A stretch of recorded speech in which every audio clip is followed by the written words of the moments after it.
There, can you hear me? Can you hear me? Can you hear me out there? What's up? What's up? What's up? What up, everybody? It's your boy Royce the Voice, Orange Click, Orange Leaders. Shout out to K Team. Speak your thoughts or lose your mind. Yes, sir. Yes, sir. How's everybody doing on this Monday? It is 8:01 p.m. I believe it is the 16th of May. It is the middle of May, man. It's the middle of the springtime, man. The birds are chirping, the bees are buzzing, and man, and we are chilling, we are relaxing, man. And welcome to another episode of Royce's Rant. You dig what I'm saying? I believe this is episode 6 of season 5.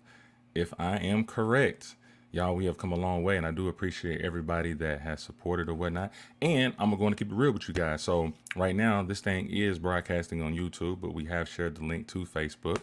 Just right now, just having some complications with the Facebook. You dig what I'm saying? But everything's going to be good. The page is still running. The Royce's Rant page is still up, so make sure you guys still go there and check out some of the things that we're going to be uploading pretty soon. And yeah, that's really what it is. So thank you guys for sharing. Thank you, thank you, thank you. Now look, y'all. Y'all know how it's going today. Or do y'all? We got a special guest today. But you do see the title up there, right? It's called Born to be a King. Born to be a King. Now, what could that mean? What could that mean? Especially with this guest that we have tonight. You dig what I'm saying? Because he was definitely born to be a king. He brought that into existence. And the title actually means a lot more than you think. And there's a couple of entendres in this situation too. You feel what I'm saying? But you guys, man, let me go ahead and just give like a proper introduction to the best of my ability. You know what I'm saying? This young man, you know what I'm saying, I met about 8 or 9 years ago. You feel what I mean? We were in the same business as far as entertainment and film and acting and music.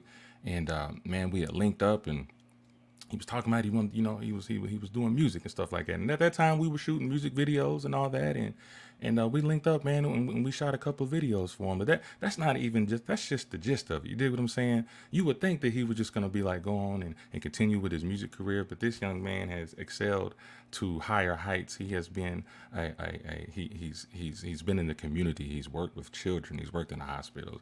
He works in the theater. You know what I'm saying? He's a pillar in his community. You dig what I'm saying? And now this cat has his own marketing agency. And I'm gonna go ahead and bring my man in. It's Mr. Jared Dalton in the building. What's going on, my guy? Hey, what's going on, man? I couldn't help but smile with that nice introduction you gave me. Thank you so much. That was very kind of you. Hey, man, you already know, man. You know, it could have been longer, man. You feel what I'm saying? It really could have been longer, but you know, this is what people don't understand right now. You know what I'm saying? Like, ladies and gentlemen, this is not just like a regular guest. You know, somebody I just call and I'm just checking them out to see, you know, hey man, so you making moves and you do your thing. Like, no. You guys, we got some history here. You dig what I'm saying? We got some history. You know what I'm saying? We got work history, man. We got friendship history. You feel what I'm saying? And as we grew and moved to other areas and stuff like that, we continued to progress, and I continue to keep my eye on this young brother, man, to see what the hell he has been doing. And he's about to tell you what he's been doing, man. But before he tell you what he's been doing, why don't you say hello to the people, my man? What's good? Hey, what's going on, everybody? Thank y'all for tuning into Royce's Rant. Of course, I'm glad to be here and to get to share a little bit of my story and talk about my business and whatever else you got for me to talk about there. Hey, you already know. You already know, man. And this guy, he's a really humble guy, ladies and gentlemen. He's a really humble guy, but this guy, boy, he is smart. I always remember you, bro, as just somebody that was like, you always thinking. Like, you always thinking. It was always like the next move, but I ain't never seen nobody as motivated as you have been. Even with the smallest things, bro. Like, this guy has always had a plan of some sort. You feel what I'm saying? Either he write it down, he got it somewhere on a notebook, paper, anything like that. And the vision note, even down to like the videos and stuff. But we'll get to that because I'll be getting excited about that stuff. You know what I'm saying? You dig? So, man, this part of the show, man, what I'm gonna call, man, this is basically the origin story. You know what I mean? Even though you have a prosperous businessman that is big time booming, he's been on all types of mainstream, covers of magazines and articles in there, man, plenty of write ups and stuff like that. Highly accoladed, you know what I'm saying, fully decorated. I think I just made up a little slogan right there. Hey, You know what I'm I saying? love it. You already know, man. I want people to, to kind of get to know you, from this is for people that maybe just met, you know what I'm saying, Mr. Dalton 2 or 3 years ago, or just met him when he first just started, his agency or whatnot. These are for the people that just met him last week, These are for the people that been with him probably since day one, just to get a little reminisce. You feel what I'm saying? Yeah, yeah. I don't even know where to begin, but I'm gonna ask you this. Tell them where you're from, man. Tell them, give me some schools. You know what I'm saying? Give me some sports and stuff you've been playing, man. Tell them first where you're Okay. from, man. Thank you for that, man. You got to make it bite sized because I'm nervous. I was like, there's so much stuff to talk about. All right. So I was born in Nashville, Tennessee, born and raised here. I went to, let's start with the kindergarten. I went to Stokes for kindergarten, All right. Tusculum Elementary, Meigs Middle School, Hume Falk High School. Um, Played basketball from the bench. So that was the thing. Bowling is something I'm really good at. It's just one of those things when I was I growing saw up. them clips. Yeah. I saw them clips, brother. Yeah. So when I was growing up, my He went between the legs, by the way. yeah, man, my grandmother, she used to take me bowling with some of my friends and everything. So I got into that early on. Mhm. But baseball, played baseball in middle school and high school as well. So really just any kind of sports, man, I was into that. I really didn't get into, these other things that I got into my adulthood, music, entertainment. Really that happened once I got off the porch, as they say. Right, right, right, But right. most of my life has been academic, you know what I mean, for the most part.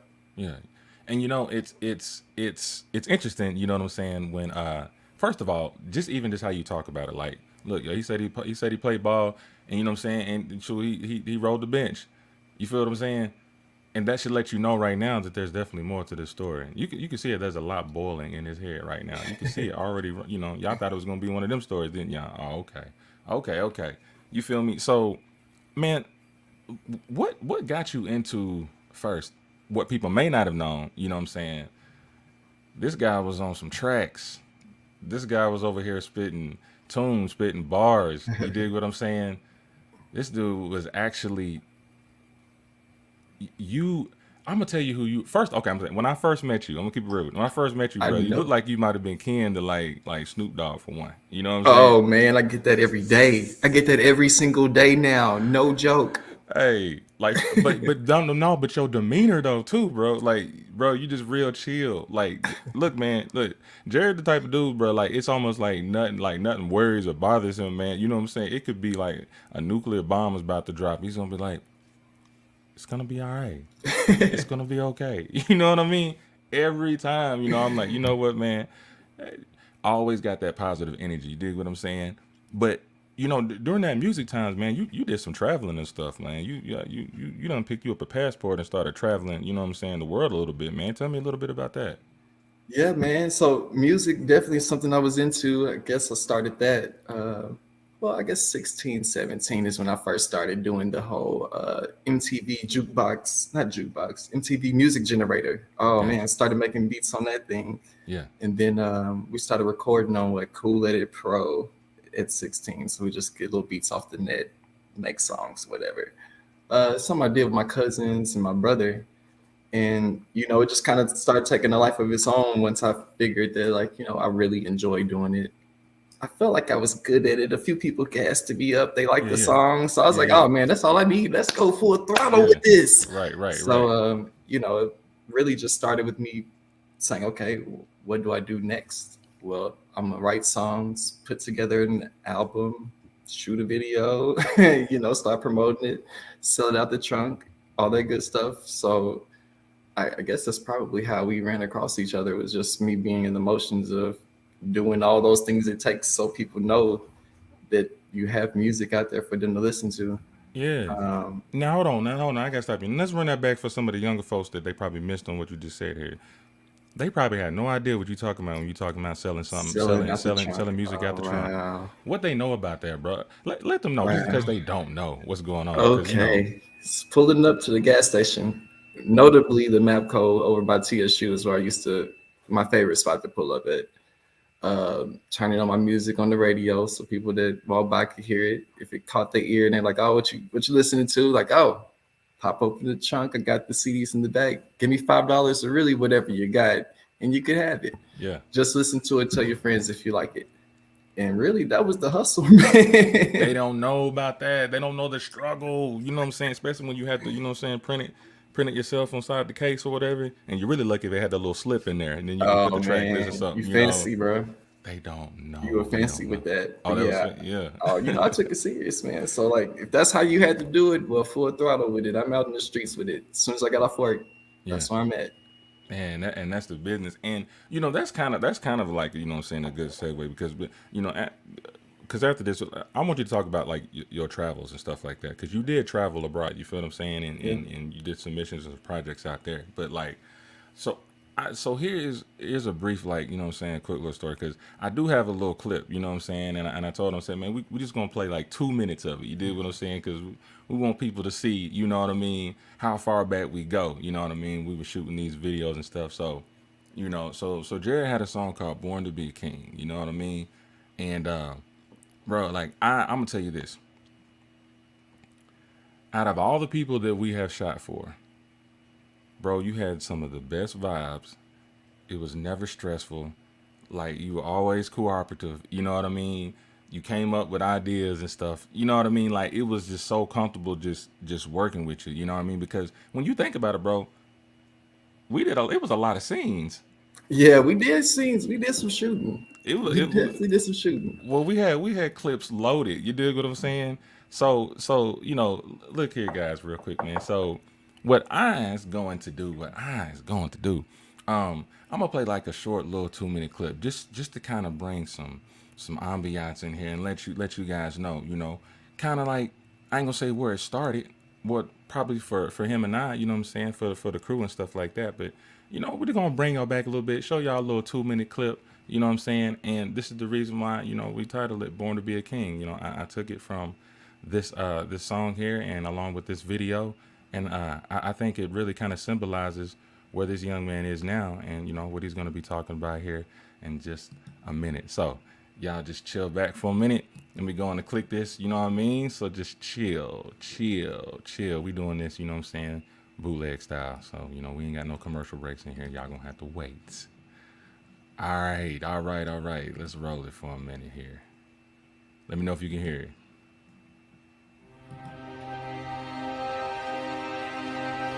Don't like it? You cannot do this to me. You cannot do this to me. If you want me,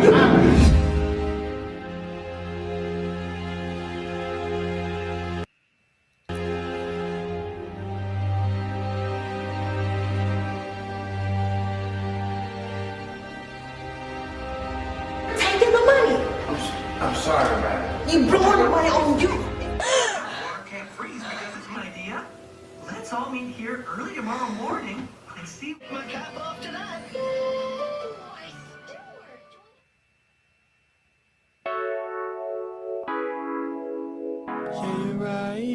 just ease your mind. Cause it all takes time. Keep your head up, shorty, cause it all takes time. Yeah, you're right, yeah.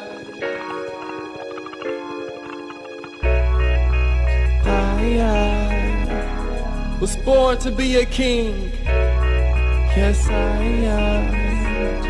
Was born to be a king. Yes, I am made to be a star. It's really hard, but I done made it this far. But I was born to be a king. So it's not really as hard as it seems. Yeah, you're right, yeah. So I ease my mind, cause it all takes time. Yeah, you're right, yeah. So I ease my mind, cause all my time. Learn to be a man, we ain't have a role to follow. Now he gambles on his life, cause all of the pain and sorrow that surrounds him every night when he sleeps. He was trapped under the covers with monsters slinging under the sheets. Just a little man with a bigger plan to get it in. Just a little kid with a righteous heart in the world of sin. Even lit a torch in his path to try to see. But what he saw was something he wished he hadn't seen. That was just the reality of life that he was facing. Of how he's gonna change the world in the living room pacing. With a look on his eyes, murderous intent. With a soul full of despair, no promise of recompense. He had his feet on the ground, but his mind was a spaceship. With the world on his shoulders, it was weighing on his hips. How could he learn to be a man when he ain't have a role to follow? He's born to be a king, he ain't need a man to follow. Yes, I am made to be a star. It's really hard, but I done made it this far. But I was born to be a king. Yeah. We're gonna cut that short just a little bit, ladies and gentlemen. You know, cause we had to shoot like, we were doing like, it was like short films type. You know what I mean? It was just more. It was more than just music. It was a whole story, my man. It was a whole story, bro, man. And like, I just think that, first of all, tell me the significance of this song. Yeah, man. So this is really interesting, and I was hoping that you would not ask me that question. I'm not gonna lie, but since we're here, to be honest. So first off, I know I put out the video, and at face value, it looks like there's a horrible parenting situation going on that I'm dealing with, etc.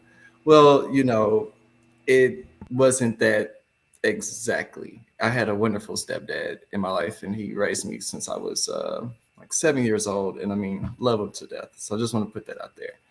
But just at the time that I made this song, my biological dad had appeared in my life for the first time.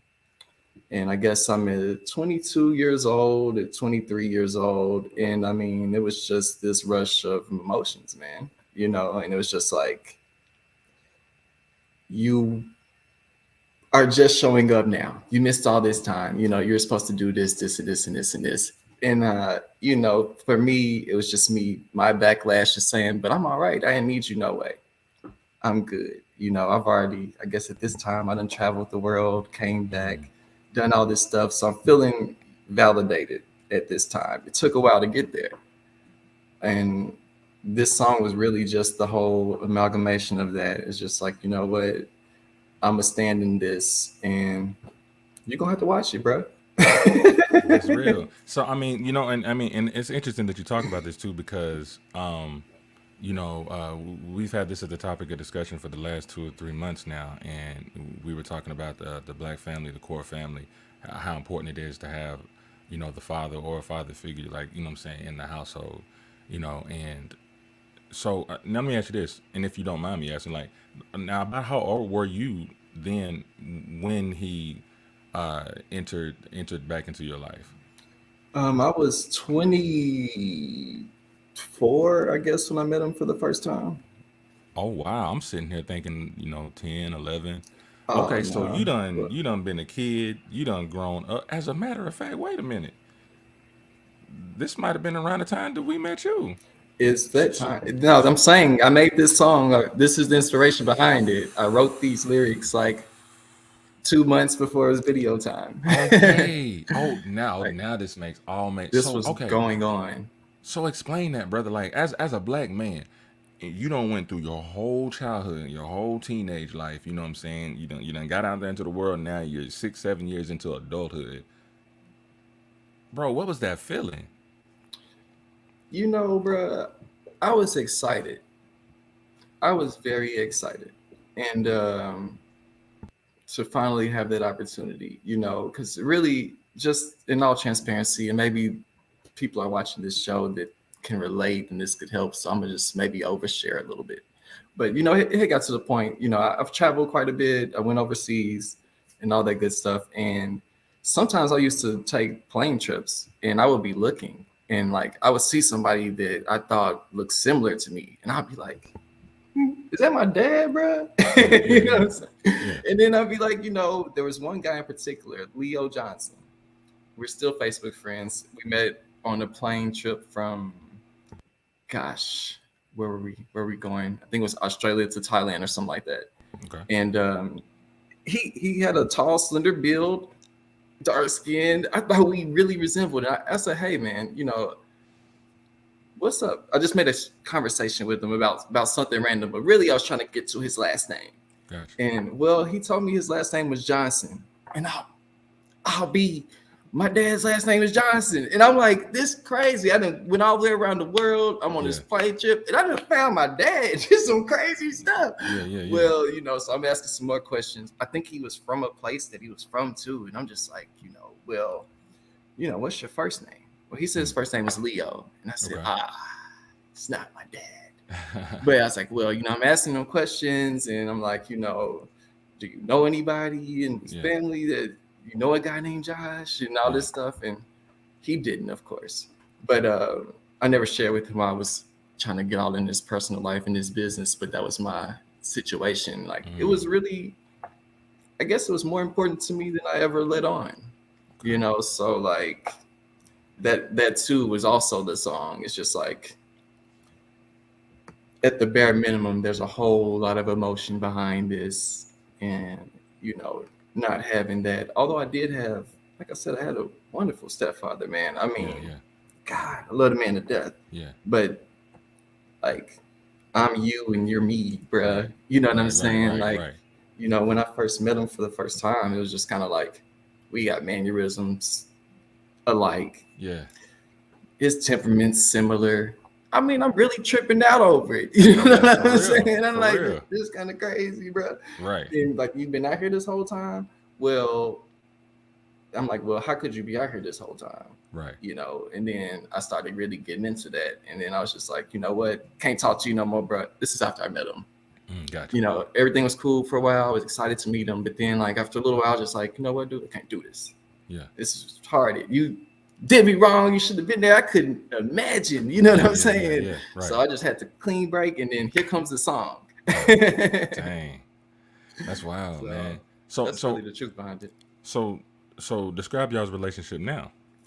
Our relationship now is, you know, every now and then, bro. To be real, you know, it's no forced communication, man. Yeah. But you know, no hard feelings either. I dig it, man. Because I know now. Would you?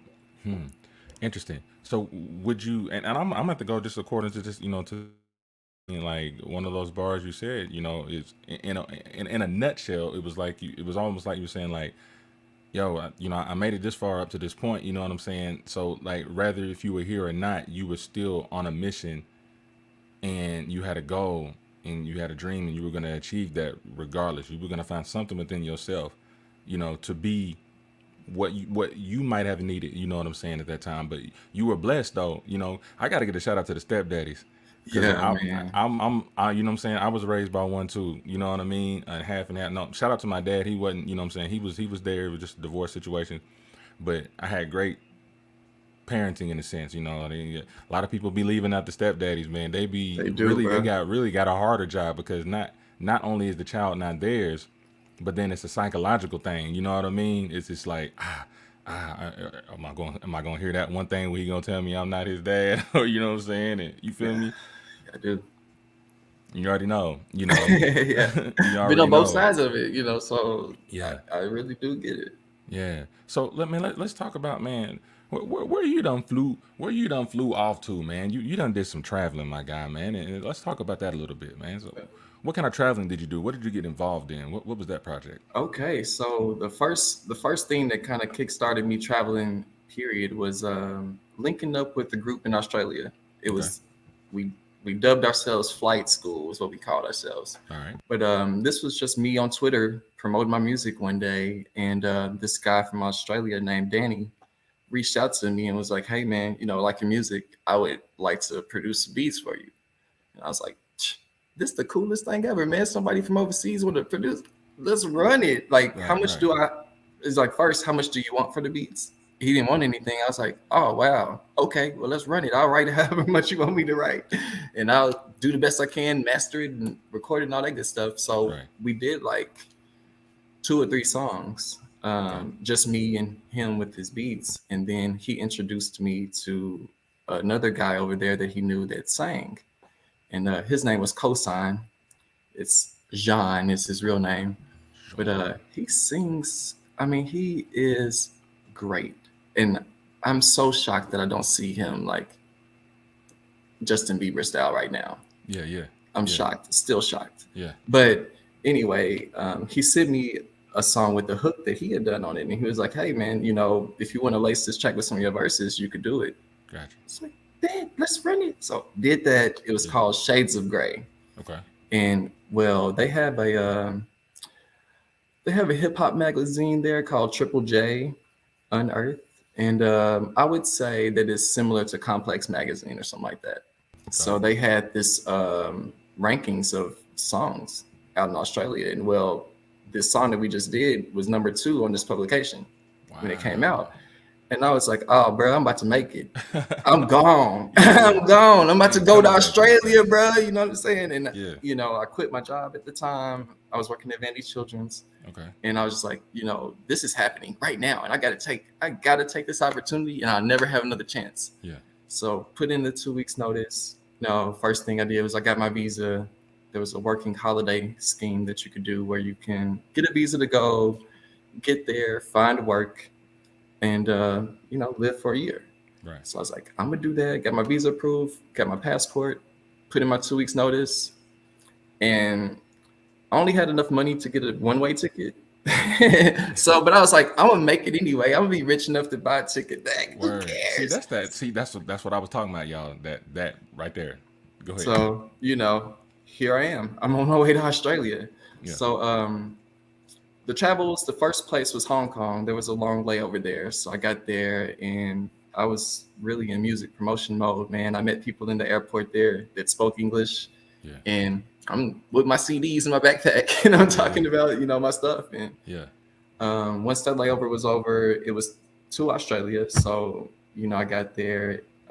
The guy that I had been doing music with met me at the airport, him and his wife, or now wife. It was his fiance at the time. Yeah. And they came and picked me up, dropped me off at the hotel that I had booked there. And, you know, that really just started this whole journey. And once I was there, you know, I met the guys I've been making music with. We hung out a little bit. But really, you know, as they told me before I came, hey, it's like they were trying to warn me that it's like we're not superstars. They're trying to tell me that. And I was like, but you can't tell me because this music is so good. We are superstars, bro. I don't care what you're saying. So, but I get it. When I got there, you know, it's kind of like getting into normal life. I was like, all right, well, I'm running out of money now. So I need to find work, find a job. So I started working at first thing I did was I started working at the hotel I was staying at to have somewhere to stay because I ran out of cash. Right. There you go. Then they had a cafe in there. So I was a server in a cafe for my hotel rent. And then after that, I started doing cold call sales for like a telesales company. Right.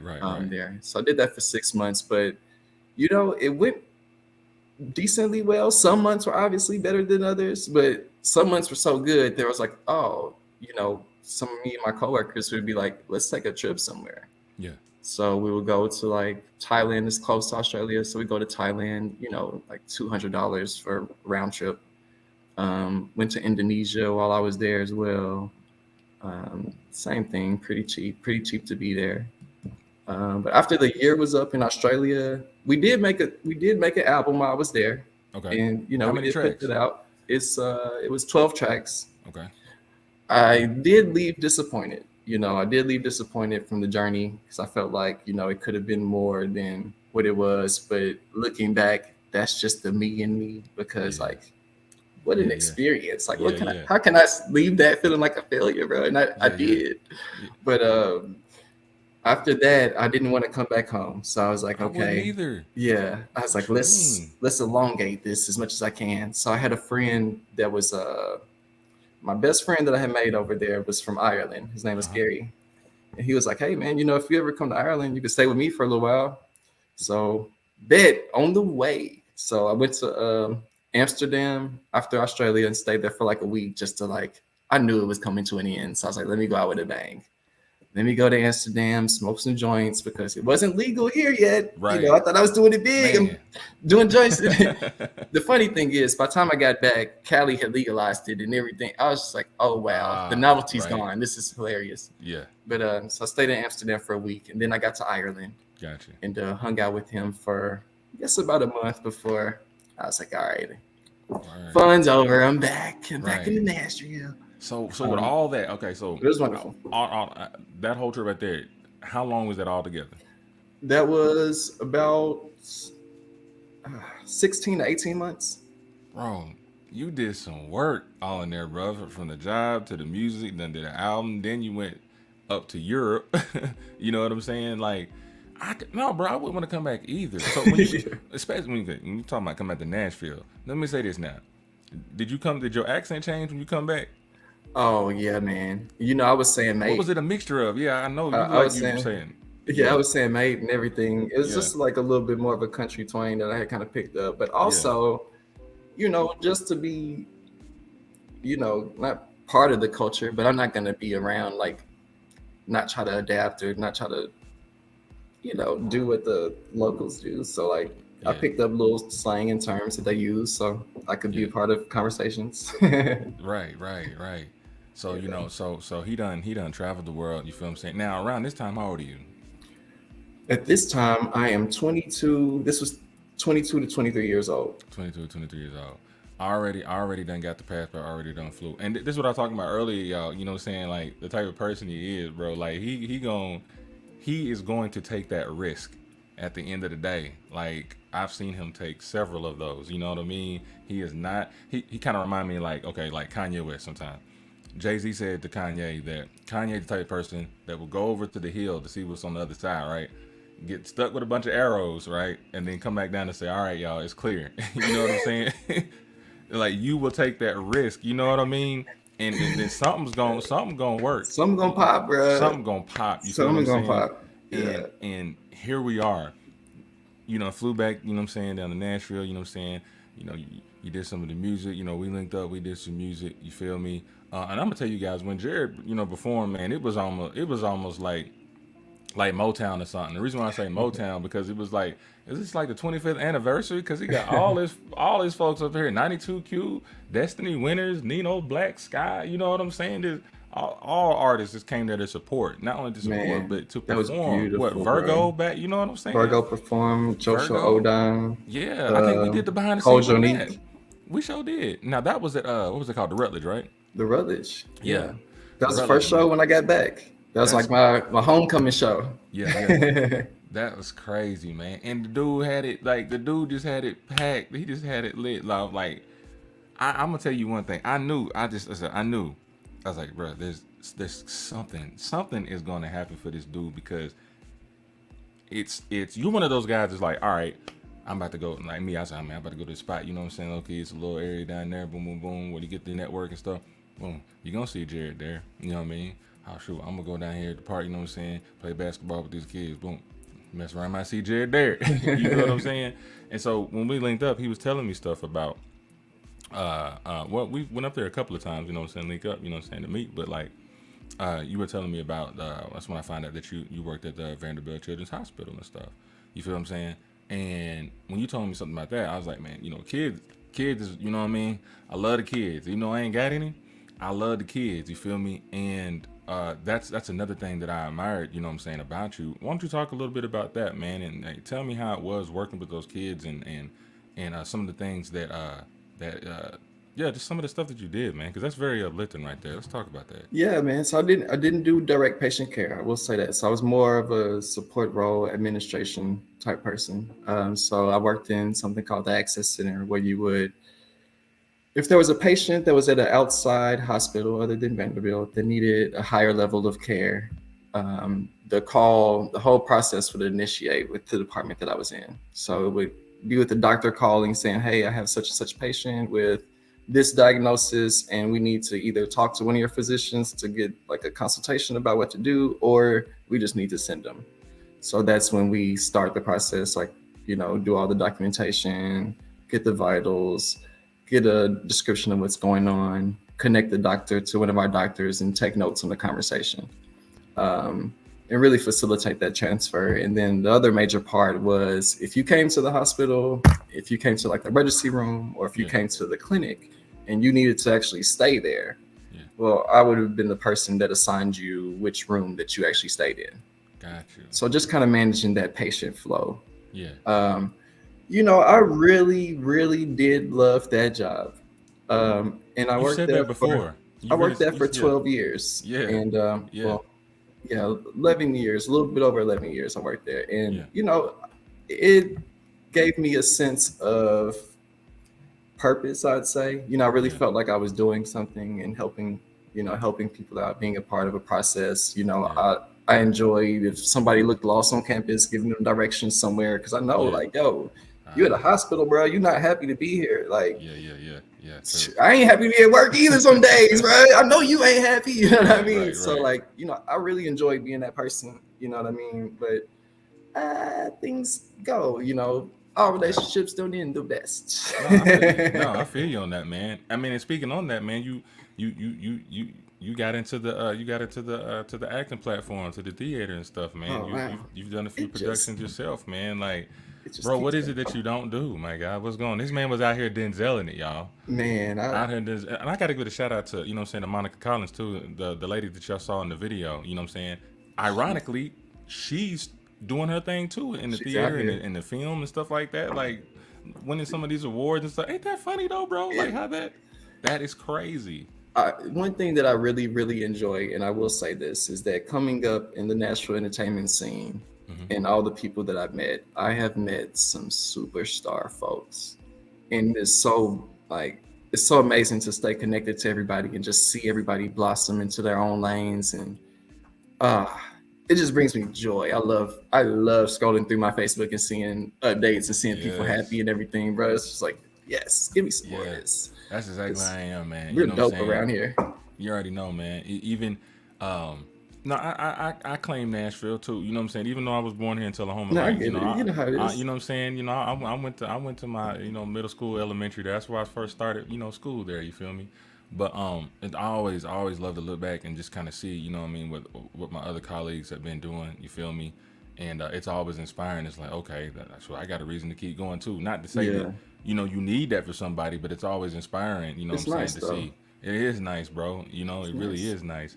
And so this leads up to the Jared Dalton agency, my guy.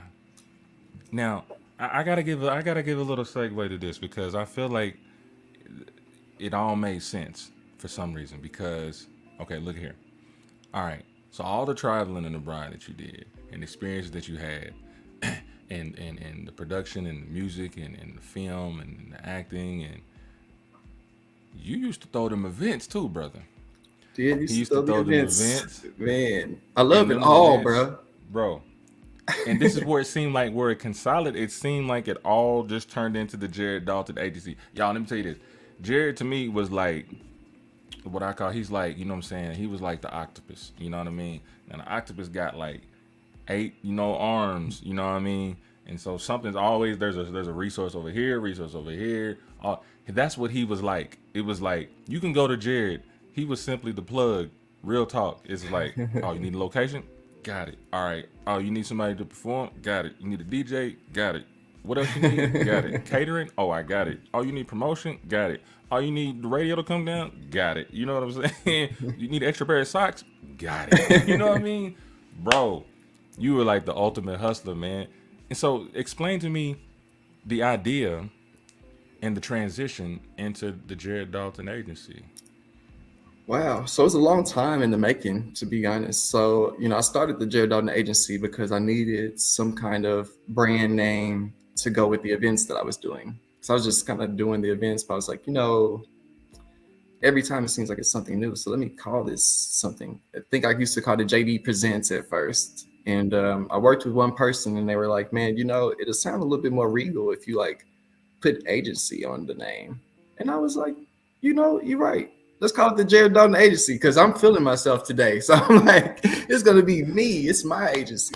Yes. So, I just ahead. named it with that. And it was really about the company started as an event promotions company. So, it's the independent artist concert. So I was going to make sure that independent artists got mainstream opportunities and payments. If I did it myself, then I had to do it myself. So, that was the whole premise. Well, that's not a profitable business model.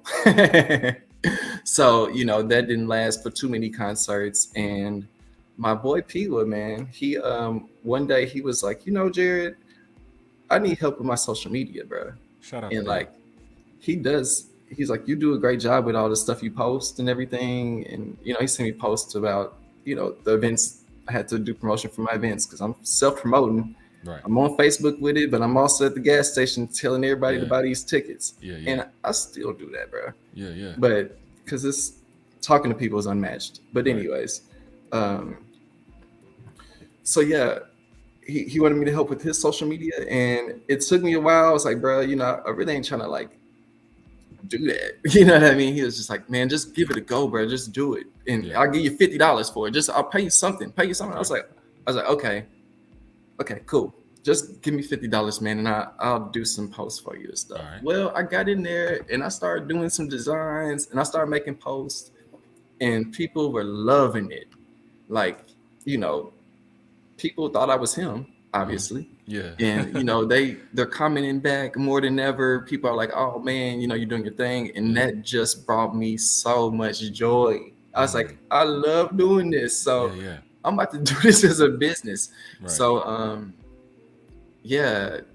I think word of mouth got me my first couple. He told a few people like, hey, Jared's doing my socials, because people would come up to him. He's like, oh, people, I see you doing your thing now. That's real common. That's all of a sudden, everybody's doing their thing now. Just with a few tweaks on the social media, you're popular or you're legit. Right.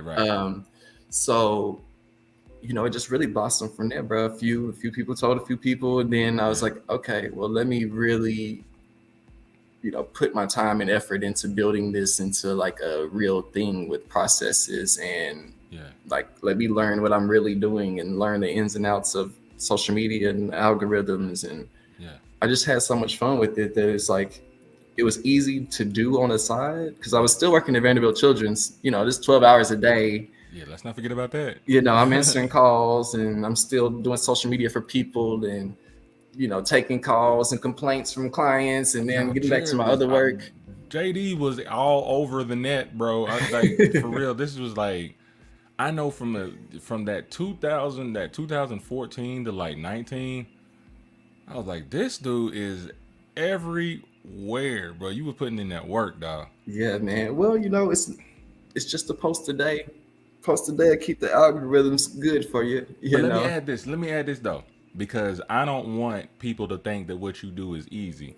Like when you say this, no. I think it's not just a post a day. I'm gonna say this. Let me stop doing that. I'm gonna say it's got to be your character. Because I've always felt like even if you're trying to sell music or you're trying to sell a film, you want people to fall in love with you. Like when they like you and they respect you and they fall in love with you, that means that the product that you make or you deliver, not only do they do it because, they may like it, they're doing it just because of the person you are. They're like, oh, I know this cat. He's a cool cat, man. He's always doing stuff you know what I mean? Like, okay. Yeah. You feel me? Like, I feel like it's the character, bro. Like your character really has taken you so many places on top of already just putting on the hard work. You know what I mean? So like, I'm going to say like this. I don't think marketing is for everybody, bro. Oh, it's not. It's not. It comes through. Yeah. If you really don't like marketing, or you don't really like taking the time to do your social media, or if it feels like a burden to you, Yeah. everybody can tell. You know what I'm saying? Everybody knows. So, But how you you're just post? like, you might feel like, oh, well, I put in this amount of time and I spent 3 hours on it. I'm like, but you didn't enjoy it. And like, now you come off of it, it's like, oh, well, I need you to buy this. Don't nobody want to buy this. I'm like, bro, why are you mad at your customers that ain't bought you yet? Right. Hot. But that just comes from people doing it when they don't really want to or don't have the time to, and it's a burden. And it's just like, let an agency handle it, or even hire somebody yourself part-time or whatever you can afford to take that off you, so you can keep that positive front that you need for your company to become successful. So good. That's actually a good bleed into, you know what I'm saying? I should have put that question up a little early, but like, you know what I'm saying, the benefit of hiring a marketing agency. So let me tell you a quick little story about myself and why I feel like, hey, you know what? I don't think you can really do this ish by yourself, because oh my God. I mean, there might be some people that can do that, but I honestly think that, an artist or a director or producer, like people who really put out content, I feel like that it takes away from their artistry when it's like they have to think about what they're gonna do before they do it. Then after they do it, you know what I'm saying?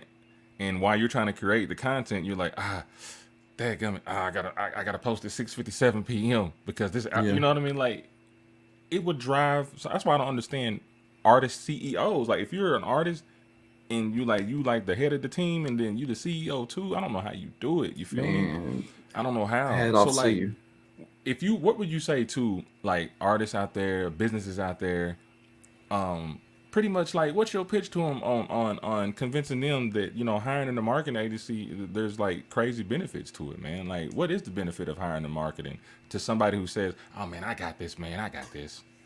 Well, I'd say that somebody that feels like they got this, maybe they're not my ideal client to pick on. let me say, I don't do too much arguing nowadays. I'm not gonna lie to you, bro. Okay. But Yeah. the benefits of hiring a marketing agency, number one, and I think this is the biggest benefit that every client gets, is the time that it takes to do the stuff. So, you might think, oh, it only takes 5 minutes to post, but how long did it take to create the graphic? Some people have a hard time thinking about what they're going to do to start with. So you done spent another hour thinking about it before you got started. So you got 4 hours to make one post on social media. And that 4 hours could have been doing, there's so many things to do with running your business. Don't let you have calls coming in, meetings to take, actual work that you have to do for your business or your artistry. You have to take time to write the songs, go to the studio. I mean, then 4 hours could be better used elsewhere. So, with the right mindset, you really understand that time is money, right? So, just understanding like, well, I could spend 4 hours doing these graphics, or I could spend 4 hours maybe making calls to potential clients and bringing in more revenue for my business that far exceeds the amount that you're going to spend on marketing. So that's number one. Number two would be the professional appearance of, your marketing. So small business owners, and a lot of them that I've seen, I'm really passionate about this because, you really have to have the presentation on par to play in the big leagues, and I really feel like if you're going to put all the sweat and tears into running the business, because it takes so much, then why stop there? You might as well compete for real. So if you look at any major corporation or any mid-level business, go check out their marketing. It's professional. There's a theme to it. There's branding. There's all these things that I feel like, just due to time or not having the ability to create this stuff, that small business owners might just be like, well, that's something that could pass. I get so many word of mouth sales anyway. I don't really need, marketing. Well, but you need it to grow, Exactly. But if you want to just be, if your goal is to be just, a single entrepreneur person, that, you can probably survive off of word of mouth. And there's no knock to that. I'm still a word of mouther myself, and I still do the cold call sales, and I still go out and shake hands and talk to people. I do it all too. Yeah. But there's 10,000 people that I can reach every single second on social media. So I'm gonna do that too, and I'm gonna do it in a professional way where people look at it and they're like, oh, they don't know that they don't have to feel like I'm a small business, so they don't have to feel like I'm a entrepreneur getting started. They can look and say, oh well, I trust that I can spend my money with this business and get the results. Because a lot of people have great businesses, great ideas, but then it stops at the presentation. So people look at it and they're like, oh man, I can't go with that. Not knowing that, like, no, this person would really give you the best thing ever, but they didn't put it out there in the right way for you to feel comfortable. Right. To spend your money. So what would you say? Okay, so all right, and so I'm gonna throw you a little stinger. You know what I mean? So yeah. So we're already talking about, like, the benefit of hiring, like, a marketing agency. So now, okay, so I've already gave you the example of, like, the artist is just like, oh man, you know what I'm saying? I got this, blase, blase, I know what I'm doing. What would you say to, like, an artist that just or any business to say, hey man, I'll just use the Facebook. I'll just put $20 on the Facebook and let it do its thing. Like, what would be the difference in between, like, what Facebook does when they have the little ad things, you put money on it and stuff like that, compared to what your agency, what your company does? Okay, so there's a few different things that just putting your money out there for ads is definitely problematic. So what you're going to get with the agency is that daily we're looking at how the ad's doing, the metrics, who you're reaching, and how we can alter the targeting metrics to make sure you're reaching, like, the audience that you want to reach. So if I was to spend money at the beginning of the month, run an ad for a month, let it go all month, and then I'm like, okay, I'm going to see the results. Well, that's 30 days that passed that you could have been, like, really optimizing, the efficiency of it. And again, that goes back to time. Like, do you have time to sit there and go through these reports and really extrapolate the data that you need to do? I bet that you don't. No. If you're running a successful business, there's too many things to do. We just press the button and just go. Yeah. So, and with us, that's what you're going to be getting. We're like, okay, are people going to the website, or are they buying your music from this ad as it is right now? If not, let's change this tomorrow and let's do some little edits and see how it performs for the next week. Do some more edits if we need to, or we strike gold. It's like, hey, we got the ad, let's dump our money in here, just keep it going. But there is a trial and error part of this in finding your demographic. So I'm glad you said that, because that's a segue to this question.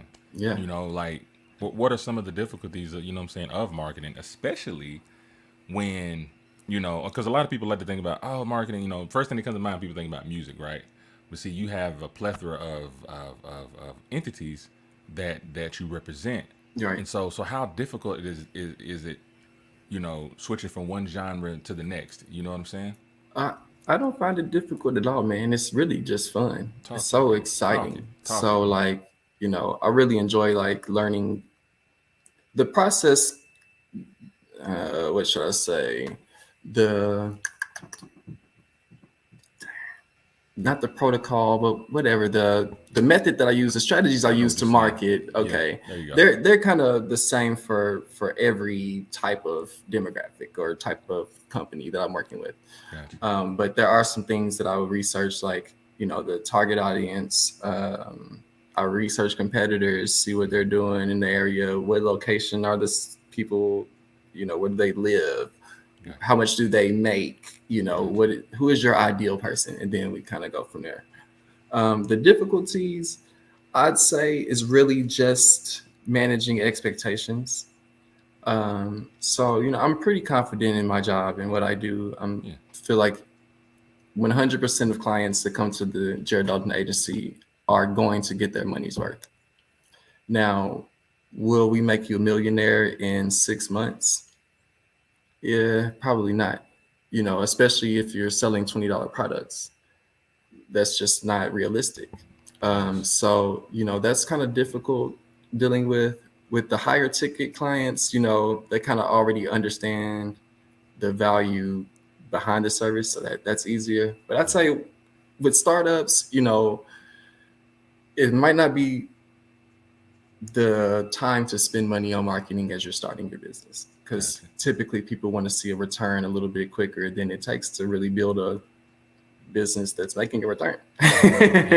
So, you know, kind of dealing with that and managing expectations, it's kind of tough. And then also there's all the other pieces. So we're like really niche down in social media, internet marketing.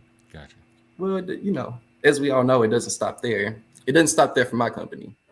So, you know, if I get a client that is just like, hey, Jared, I want you to run this and I want you to make my company, you know, this and that. Well, you know, I do my best, bro. But it's just like, you know, there's still 15 other mechanisms that you have to work on to make your business successful. And you can't just leave it all on me. But I do my best, like I said. So that I find that difficult because I do want to like have 100% success rate and 100% meet everybody's expectations. But the difficulty is just that it's not realistic. And also everybody's business doesn't succeed, unfortunately. Yeah. And it's not just because of marketing, you know, so that's where I kind of have my difficulties. But so when you say it's not because of marketing, what do you mean by that? Do you mean... Well, you know, firstly, you have to have you know, if you're getting into business, you have to have a product that people need. Okay. So I'd say there's enough people in the world where whatever you make, you could find somebody that wants to get it. Well, how easy is it to market to them though? So, you know, that's a thing. And then also just the oversaturation of certain industries. Yeah. Where, you know, if you're a real estate agent in Nashville, I mean, you're going to have to compete with Mark Spain that's got 10 radio ads every day going on every station. And he's got 20 billboards around town. Yeah. And he's spending $100,000 on social media ads, you know, so you're competing with people like that in some of these industries. Yeah. So I find that pretty difficult. I got off track with the question a little bit. No. I just started talking. No, because I was just that's what I want you to do. You know what I'm saying? Because I'm feeding off of that part right there. So like, all right. So say it like this: if there was a situation, and we'll keep it simple because you know what I'm saying. Like we'll talk about music. All right. So if somebody would you find it? What's more beneficial to an artist, right? If to say they were coming to the Jared Dalton agency, right? Would you rather them come to you with a single or an album when it comes to marketing? That's a good question. I would rather them come to me with a mission of more than a product for artists, just because really you're not going to make your money back from CD sales or streaming numbers. Not with us. So, you know, that might not be, you know, what you're looking for, but there's other things that you leverage nowadays, right? Your presence is worth money if you do it right.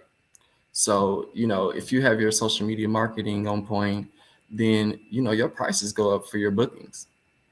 You're getting more features, more people know about you. You're getting asked for more shows. So like, I really wouldn't go about it specifically like, okay, I'm going to sell this record on social media for you.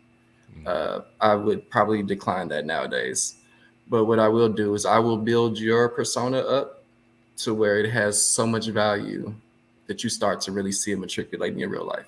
And I noticed you said something too early. Like now I heard a vetting statement in there somewhere. You were like you, even as an agency, you still vet what you represent. I heard you say you were like, you know, that depends on like if you know we may not accept everything, you know, because you know you got morals and you got standards, of course. You know what I'm saying as far as your business. How do you balance that? How do you determine something that benefits both you and the client? How do you determine if you're going to take on that client? Well, I'm not really worried about how it's going to benefit me, you know, really. But it's just that if I don't feel like the service, sometimes people aren't in a stage where, you know, they got a rack to spend every month on marketing. And it's like, hold on, you know, before you're upset and you've come out of, you know, this amount of money as you're just getting started, maybe you should build it up a little bit to where there's a need Like, you know, we all have to put in the grind time, you know, like, man, bro, 20-hour days for years, bro. You know what I'm saying? So I got to the point where I could pay for some help. So like some people aren't in that stage. So like, yeah, if you're just starting out with a brand new idea, then sometimes I need to know, you know, what's the longevity of your startup money looking like? Because this is going to take a while. It's just being straight up. It's just managing expectations, because I don't want to take people's money, bro. And Nashville's a small city, and I don't need people mad at me that they didn't spend money and feel like they didn't get taken advantage of. So I'm like, you know, let's just stop this process. Even though it's a business, you know, I would love to just take as many clients as I could get. I got people to pay, got employees. I need the money to keep coming in, but the mission is to help people. So if I don't feel like we can help you, like, let's just not even play. So what I'm taking from here is how I'm taking it is like, as far as, and I'm just gonna stick to the artist situation right here. Like,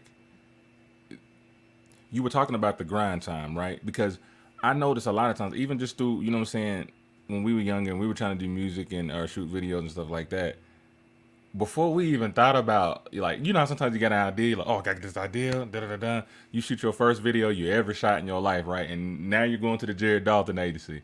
And it's like, oh, wait a minute. Yeah. I ain't ready. I'm not ready. You know what I mean? My quality, I don't know. So it's, I would kind of assume that it would have to be something of quality. Like you said, there has to be some type of need for it. Ask yourself, is there a need? Is there even a commodity in a sense? But to artists and to businesses, the grind, the grassroots, the grind of just trying it yourself and putting it out there yourself, giving yourself your own introduction, you know, like you said, build up that clientele, because there really is. There's nothing like the word of mouth from the get-go. So once there's a demand after the word of mouth, then here comes the machine. You know what I'm saying? Yeah. Go ahead and fan it out for you. You know what I'm saying? So that's why, that's what I'm kind of taking from that, and actually learn something in that process. Yeah, sure. Because a lot of times, as an agency, what are some of the mistakes you have seen from other entities or artists or people who are trying to start businesses? You know, have you learned from those? What are some of the things that you've learned that you may have seen other people have made mistakes on?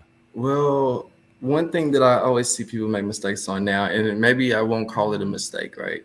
But even I do this sometimes too. And it's like, really, a lot of people don't realize that their voice speaks for them wherever they're talking, right? So like, you might think you're private in the comment sections, but you're not. And, you know, you might think that your personal page is separate from your business, but it's really not. And everybody's like lumping it all together. So like, if you're over here, you're like, yeah, I talk trash and I like do this on my personal page, but you know, my business is my business. Well, don't nobody care about all that, bro, because they done researched you before they ever thought about like sending you a message to hit you up for your business. And so that's one big thing, is just people not being cognizant, especially like if you are a business and you are trying to use social media to sell, like everything you do, people are taking from you. Like, they're developing some thought about you, how much they trust your product.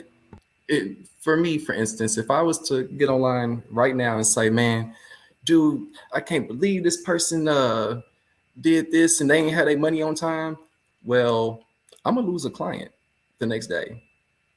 So it's like, I've done it. I've tried it every single time. I've had like an emotional, and it don't even be about them. It don't even have nothing to do with them. But it's like, I posted, somebody get offended. They done quit the Jared Dalton agency the next day.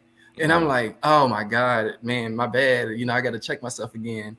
But just being aware of all that, man, you know, I would recommend that to everybody for sure.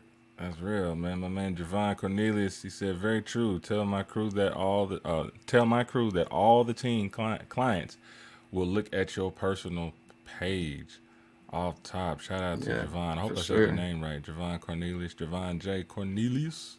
What's happening, man? Thank you guys, man. You guys please continue to share, man. We're here with Jared Dalton, man. You know what I'm saying? Marketing extraordinaire. You know, this, bro, like, oh, man. First of all, man, like, this is personal for me. I don't know what the rest of y'all thinking or talking about. Like, this is just a regular guess. This is really personal, you know, for me, because, I mean, I'm such an advocate of, just black men, black people all in general, but if I'm being specific, man, just black men, man, just staying on their grind and taking the road less traveled, man, like Robert Frost, you know what I'm saying? It wasn't a big basketball star, you know what I'm saying? It wasn't a big rapper, a singer, it wasn't a big athlete or anything, man. Like, you actually provide a service that is always going to be needed.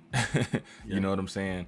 And bro, I feel like you're going to do great things, man. And one of the questions I want to ask you, man, as we kind of a little closing here, about 10 minutes, man.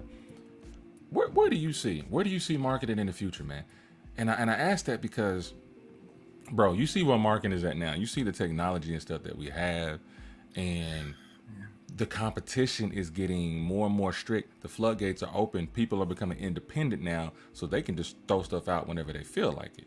You know what I'm saying? Do you feel like the future of marketing will excel, or do you think that it will become stagnant due to everybody just having the key to the door now, as far as just, hey, I'm here? Well, if everybody's here, then how are you going to stand out? So, I wish I had fireballs. So that's what marketing is still going to be, very important. And that's really the deal now. It's a big competitive market out there for businesses. And like, you have to stand out and to get the business. So I really don't see there being less of a need or more of a need. It's just going to evolve. So I do think that I think the VR, virtual reality, is really going to be a big marketing tool in the future. So I'm really trying to get my agency on the front end of all of this stuff so we can kind of help clients also advertise in the metaverse. Yeah. But I kind of see it going there. But just to be honest, man, I think that, for most of this stuff is going to be around in a similar way, at least for the next couple decades. But we'll see. And I'll be ready to, make changes as I need to. Social media changes almost every day. So I always have to kind of make adjustments to my agency or adjust the services I offer, or we have to do some kind of training because there's a new feature out. So we'll just just kind of see what happens. Who knows, bro? Who thought we were going to be here? Man, I was selling CDs out the trunk just 10 years ago. Right. Now you're on the other side of the fence, the people that are doing that, and you trying to help them get it out there. You feel what I'm saying? Bro. Yeah, I want y'all to check out the Jared Dalton agency, man. That's actually what we had up there from. That's actually www.thejareddaltonagency.com. That's the JaredDaltonagency.com, man. Y'all need to check. It's a nice website, man. You feel what I'm saying? And man, you keep hiring people, man. I keep seeing, you know what I'm saying, this last month or two, man, you done hired at least 3 people. Well, I have made some hires. Everybody hasn't worked out over the years, unfortunately. Yeah. But I do have 2 employees right now. My little brother. Are you taking applications? I'm not taking applications at the moment. All right, hold your horse. Unfortunately, I'm not. But I'm working with my little brothers on staff. And Ronald Dye, you might remember him. He was with me on the scene. So he's one of the staff members now. And then I have a few contractors that I work with pretty much on a recurring monthly basis to do specialty things that we need done. For sure. So I'm gonna throw you a little monkey wrench question. You know what I'm saying? Before we close out on this, all right? It's a little monkey wrench, all right? Okay. This still has got something to do with what with what you do. So, former colleague of mine, I remember. I think my producer can remember too. We were all sitting down and just talking, and we were talking about marketing, right? And there was this particular thing that people have came up with. It was called, I heard of the terminology called guerrilla marketing. Okay. And his interpretation of guerrilla marketing, he said, man, it's almost like if you don't have anything, if you don't have like a budget, for marketing, anything like that. He's like, man, you can guerrilla that thing, man. He's like, man, if I was selling an album, I'd get on top of McDonald's. You know what I'm saying? Butt naked with my album cover on a sign right here telling everybody to go buy my album while I got a megaphone. You know what I'm saying? And he was said, that's how you get it out there. That's that great. I didn't have to spend a dime. I didn't have to spend no type of money, right? Now, it seemed like that would be a pretty cool idea. It's like, hey, man, who's that dude up there? You know, he might get some news attention and stuff like that. He might go viral or whatever. You know what I'm saying? And this dude was butt naked promoting his album on top of McDonald's. And he says, I'm loving it. And you will too, right? That's super hard, bro. But okay, and then here comes then here comes the Jared Dalton agency, right? Yeah. And it's like, how do you? And it's not even a compare. How would you battle something like that compared to what your agency is doing? You know, is there a mixture of guerrilla marketing in there? I mean, not to that extent, you know what I'm saying, but is there a mixture of that, or do you just have a more subtle way as far as pushing that product? oh well, it's kind of subtle, but it's also in your face too, right? So like you might be screaming at McDonald's. I mean, say on any given 20-minute interval, like how many people are really hearing him and having the time to follow up or make that purchase? They just know they saw a guy like, oh man, there's a guy out there with the his shirt off at McDonald's. Then if they see the song again, they be like, oh yeah, man, that's that dude with the shirt off at McDonald's. Like, is that how you want to be known? Like, because it's gonna stick with you. Okay. But Okay. from my perspective, it's, well, bro, you don't have to do that because you can reach 10 million people today. 10 million opportunities, and it can come with a link that has more information for you to find, possibly make a purchase, and even better, they could follow you for the rest of your journey. Just right there. So it doesn't have to be like a one-time thing. Now, there's a mix, like the most successful companies have a mixture, right? So what if that was his gimmick, and then it's like, but go to my website, and then they go to the website and they have all this stuff there. They got the opportunity so that's how the Jared Dalton agency works with guerrilla marketing. Like, Gotcha. oh no, you still need to yell about your business to the rooftops. Yeah. But when they come and do that research, oh, it's so fire that they like, I love this. I'm about to make a purchase right now. Because here's a lesson, you know what I'm saying? And the person's probably watching, you know what I'm saying? But he probably remember. He did a guerrilla marketing method, right?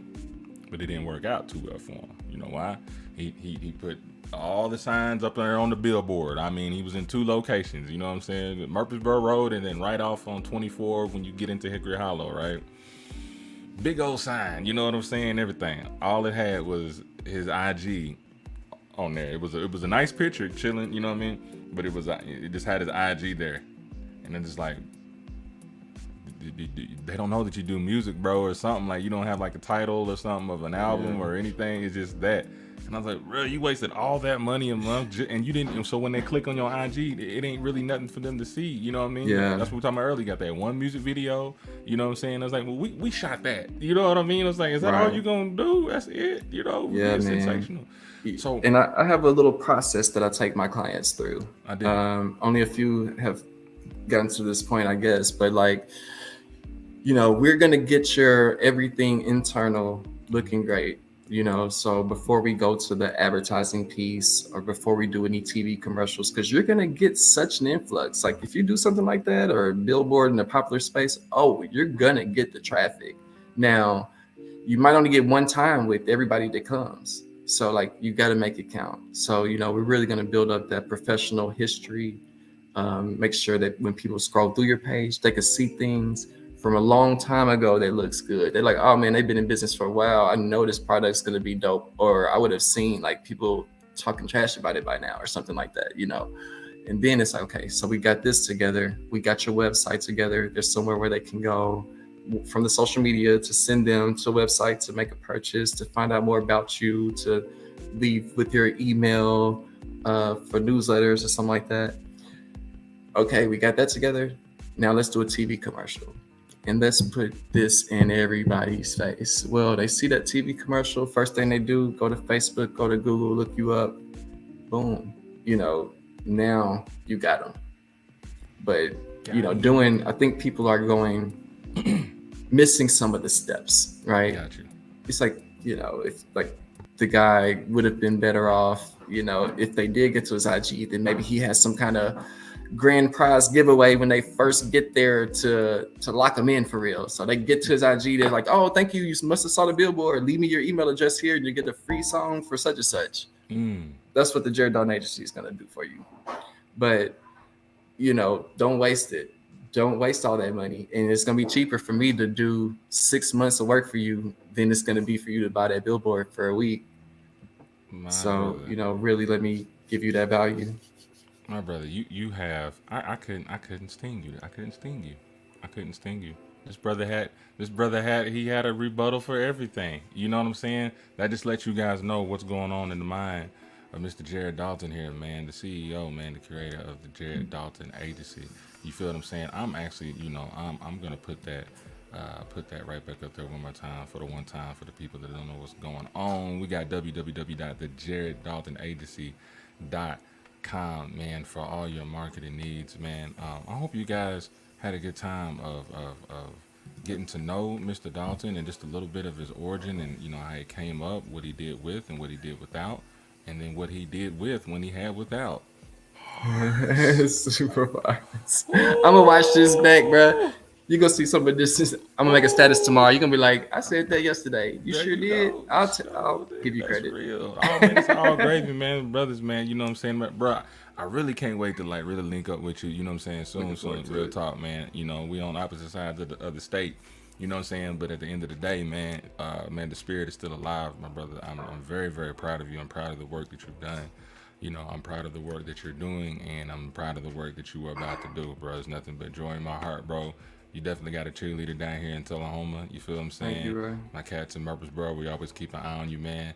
And you know, we gonna work soon, man. But I just wanted to give you flowers and your roses and stuff here. You know what I'm saying? Here in the Middle Tennessee area. So we got this here on recording. You know what I mean? Because when he blow up your way, I'm saying I got an interview and it was over an hour. Oh, this is blowing up to me, bro. I made it to Royce's Rant. What you mean? Hey, man, it's all good, brother. It's all good, man. But look, I really appreciate you, man. Is there anything that you want to leave to the people you work with now, to the people you hope to work with later? Man, take your social media marketing seriously. It's a really big tool.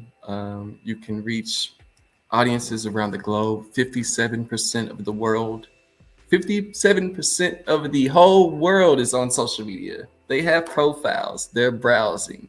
So, you know, if you have a business, you have something to sell, if you have something that you want people to know about, it's the easiest cost-effective way to get it out there. So, you know, I would recommend that everybody at least makes an attempt to, you know, put some time into it. And if you don't have the time to put into it, then hire an agency like the Jared Dalton Agency to do it for you and get that time back. There you go. Like you said, man, you already know, man, the Jared I'm about to mess this up. The Jared Dalton Agency, you guys.com. Y'all make sure y'all check that out, or you can just Google it. You feel what I'm saying? Because when you put that in there, type it's gonna be the first thing right up in there, and it's probably already gonna be blue because I done clicked on it several times. You know what I'm saying? So traffic going through, man. Look, man. Once again, dog. Very proud of you, man. I want you guys to go to this guy. You know what I'm saying? Not just the cats in Nashville, but the cats here in the 931 area that's listening. You know, we're gonna re-upload this and put this in different in some of our other platforms. You know what I'm saying? Clips on IG. You know, I'm gonna start messing with the YouTube a little more, man, and putting up the clips there. You feel me? Just gonna get some things right up in there. You feel me? You can also catch us on all of the podcast platforms. You know, and if you're an Anchor fan, you know, you go to anchor.fm. You feel me? Even if you ain't got a microphone, you can even do the podcast on the phone. You feel me? But you can also check out Royce's Rant on there, and it spreads out to your Apple Music and to your Spotify. So make sure you check it out on all the episodes that you've missed. Jared Dalton, my man of the Jared Dalton Agency, bro, we appreciate you, man. Hang out with us real quick because I'm gonna close out. You know what I'm saying? Just hang out in the little green room. Yeah, bro. I'm gonna be right back, man. Hey, brother, we love you, man, and thank you for being on the show, my guy. Oh, thank you for having me, man. All right, man. Sit tight. All right, man. What's up, everybody, man? It has been a wonderful evening. It is now 9:18. Just did a little over an hour, man. I want to appreciate everybody that just kind of stuck with me, that was trying to find me, trying to figure out where I was at. You know what I mean? But, you know, luckily, man, I got a good group of supportive people. So thank you guys, you know what I'm saying, that were sharing and stuff like that. From my producer to, I saw Jamie out there supporting. I saw a couple other cats out there. I couldn't really see the names like that, but I appreciate y'all still finding and seeing what's going on. And, We just thank you. Thank you. We had a great show. You feel what I'm saying? We spoke to, this is a really good friend of mine. You feel what I'm saying? And I'm just so proud of the work that he's doing in the marketing.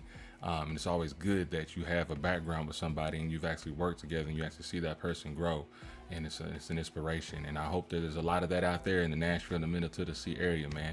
You know, you find somebody good to work with, man, stick with that person. And even, you know, when people find other things to do, like continue to support that person. You know what I'm saying? Because that's what support is really all about. You feel what I'm saying? No matter where you at or what you doing, you feel me? You take that time to support, especially if it's something that you like. You dig what I mean? So I hope more of Middle Tennessee can do that. And then while y'all doing that, y'all need to get y'all stuff pushed at the JaredDaltonAgency.com. So don't forget, you dig what I'm saying? Hey, man, I love you guys, man, and we getting up out of here. I'm your boy, Royce the Voice, Orange Click, Orange Leaders. Shout out to K-Team. Speak your thoughts or lose your mind, and we out of here, man. Holla.